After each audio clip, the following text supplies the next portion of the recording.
So we have this unified field now of story, holding both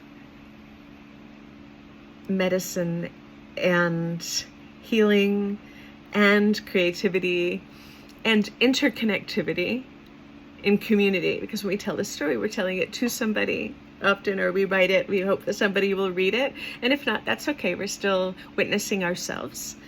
So what are the story shepherds? How does that fit in here? This is the invitation.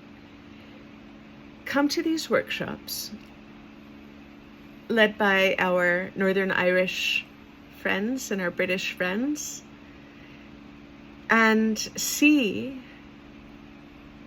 how story has healed them and their lives, brought them together in a close-knit community. Listen to how story not only heals individuals, but how it heals communities and how it heals countries. This method that they're showing has sustained peace in Northern Ireland for 25 years, and it has sustained peace in South Africa. In both places, people devote their lives to creating circles where story can be told, because that is the way to heal the national trauma. South Africa as well. Peace is not a one-time decision. It's not a speed limit sign that once it's set, everyone's supposed to follow it. We know they don't. Peace is a process from day one all through our lives, something that we choose to uphold, something that we choose to maintain. And we need more circles where that part of us that comes out when we're telling a story can be spoken. Amazing things happen once people tell their stories. They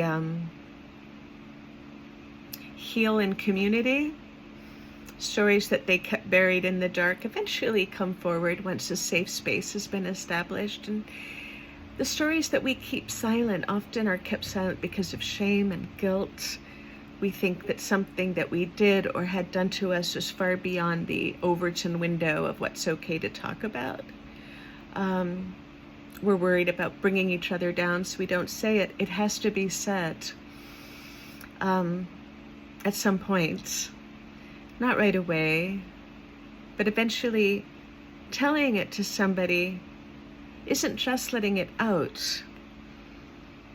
It is giving the world an opportunity to say to us, you still belong here. You still belong here, and you're one of us. You're one of the humans on the planet.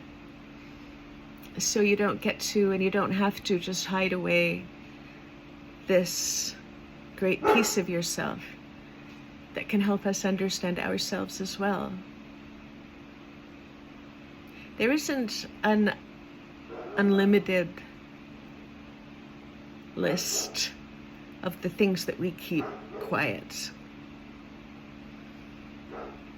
It's probably quite finite, actually. A lot of things that we do have in common with other people, we just don't know it because we don't have those spaces to tell.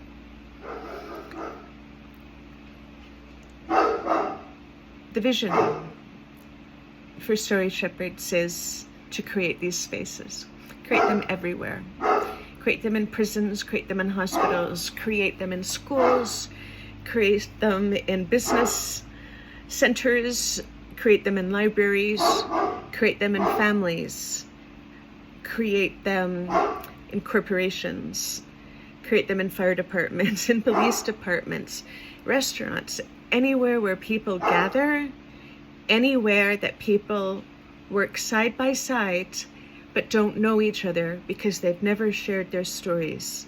That's where story shepherds will go. That's what we're going to build. We're going to build back our humanity, story by story by story, by trusting each other to carry our stories with us, because they all connect. And it seems to me that the whole purpose of us being here is to put it together. The physicist Brian Cox has a visualization of the universe as we're one planet in a galaxy of millions of planets, and then we're in a galaxy of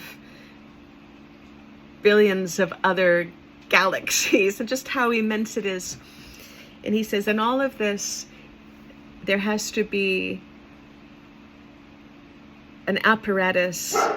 The universe needs an apparatus for understanding itself, and that's us. And that's how he ends it.